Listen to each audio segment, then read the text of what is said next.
I first met Rudi Harst, I think it was about 10 years ago.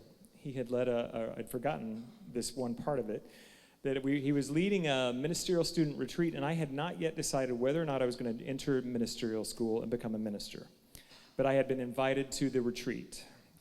And I will tell you that something happened that weekend that made up my mind. So you can blame him for anything else that occurred after, but he's a wonderful, wonderful facilitator and teacher.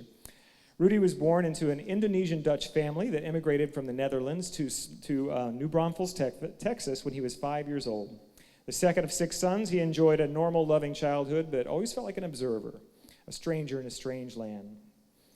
He says, I grew up with a father who thought Indonesia was the best country in the world, and a mother who believed that the Netherlands was the best country in the world, and the teachers who seemed certain that America was the best country in the world. I respected my parents as well as my teachers, so I chose to believe that all of them were right, since I was from all those places and none of those places. Rudi is an amazing teacher of truth. He has a community in San Antonio. It's called Celebration Circle. If you're ever there on a Sunday, you should definitely check it out. He is a gifted musician, an amazing author, and a wonderful, wonderful presence on the planet. So please welcome to Unity of Houston, Rudi Harst.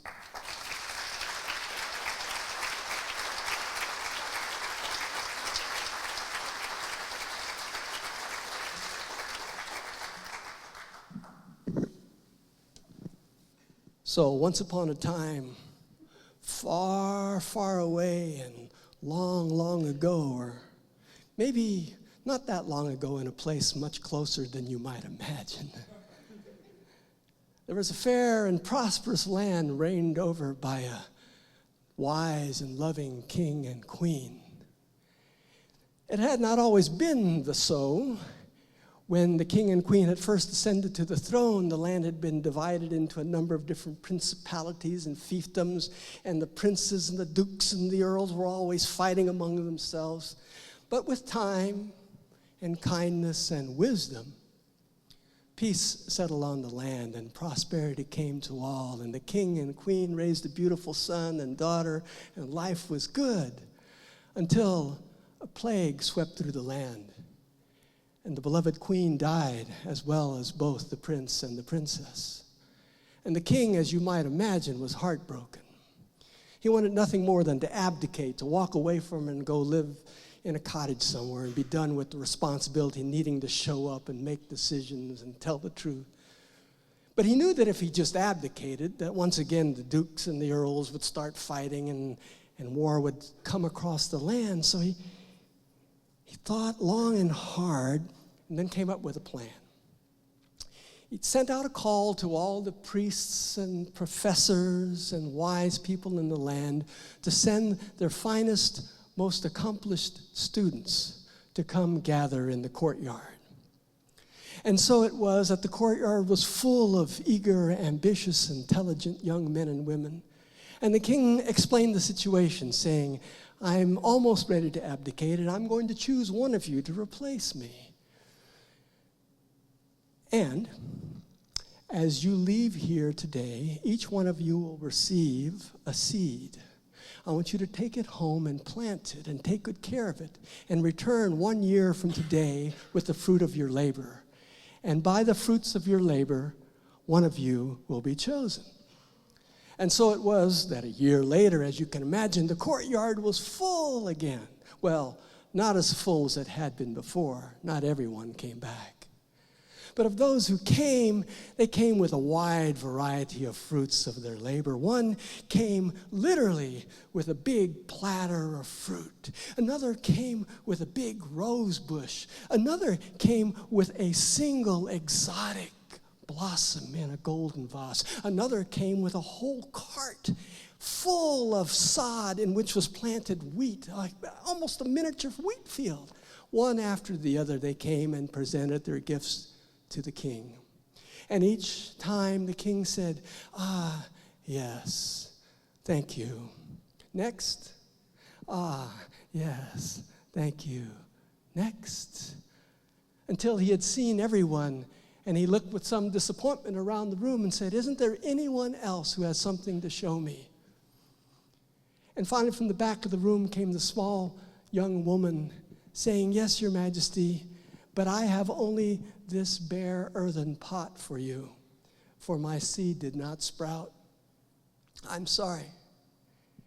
To which the king replied, what is your name, young lady? And she said, Olivia. And the king said, Olivia, thank you for coming and for telling the truth. You see, last year, before giving out the seeds, I had them soaked in salt water for days and then baked in a very hot oven, so they were all infertile.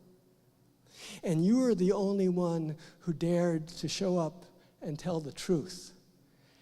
And being willing to show up and deal with the truth are two very essential ingredients for a sovereign. All rise and greet your new queen, Olivia.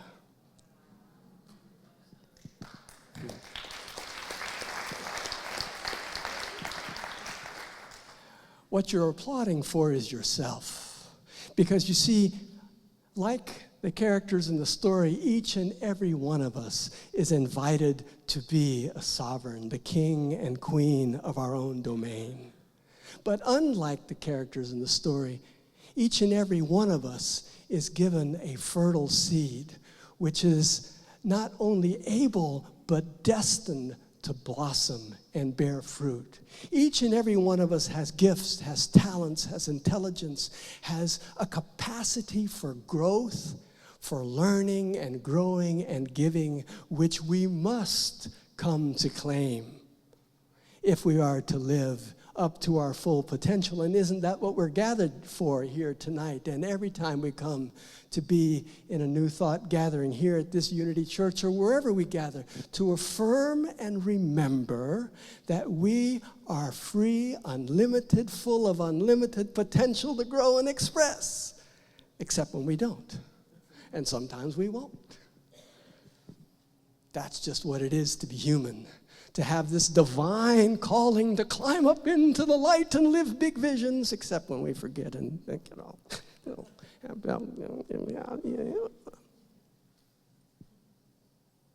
Because again and again we're invited to remember the truth, which is that there is one presence, one power, one love, one light in the universe and in my life, God the good and omnipotent, and I am one with the one, and all things are possible.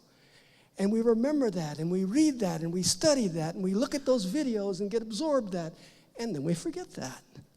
But time and time again, we are called to remember, to step up a little higher, and to offer whatever it is we have to give. However magnificent the fruit of our life, as a fabulous singer and minister like Michael got, or as a kindergarten teacher, or as a doctor or a lawyer or a gardener, or as a mom or as a dad, as a son or a daughter, whatever the role, whatever the capacity, it's different for each one of us. Each one of us is given a different seed. And each one of us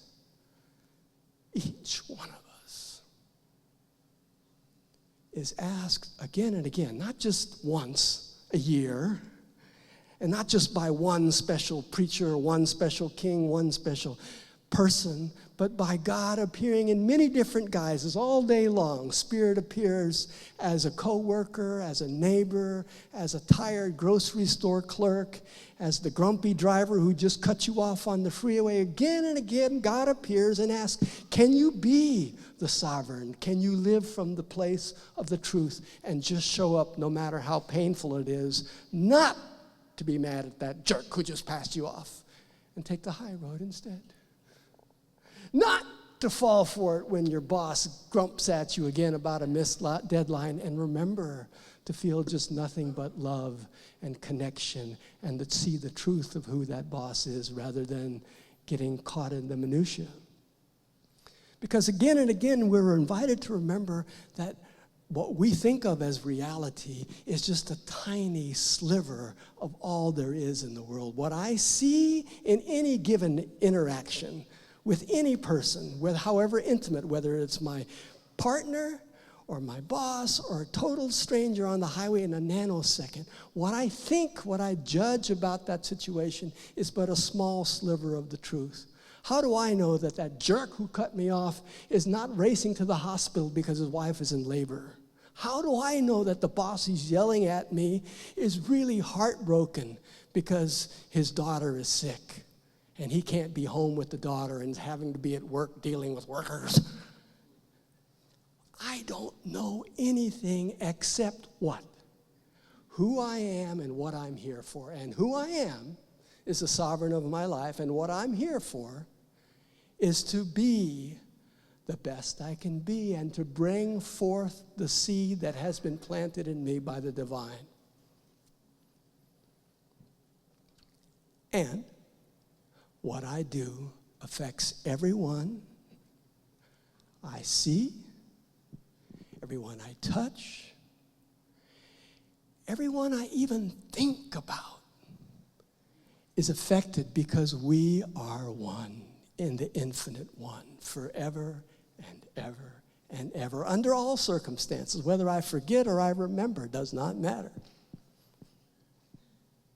I'd like to close with the story about some guys who were out deep sea fishing. It was supposed to be just a 2-day jaunt, but a big storm came up and blew the ship far off course.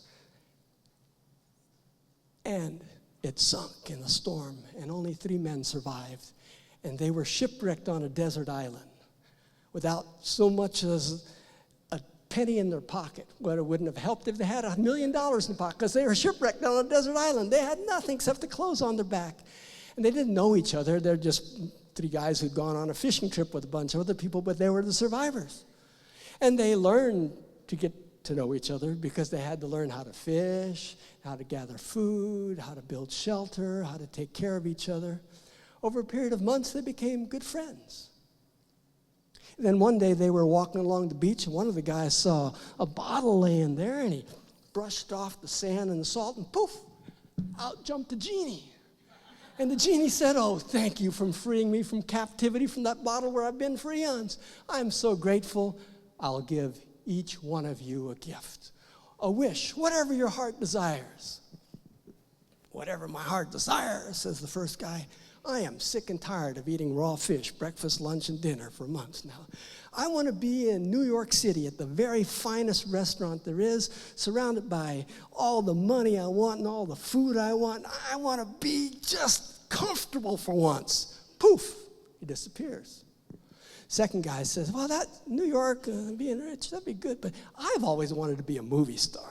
I want to be in Hollywood, starring in a film with Robert Redford and Julia Roberts and hanging out with all the beautiful people. I want to be rich and famous." Poof, off he goes. Third guy says, "I don't know, man. I'd love to eat some good food and be in New York with my buddy. But I'd love to be rich and famous, hanging out in Hollywood with the beautiful people. I just can't decide. I wish my buddies were here to help me make up my mind." Poof!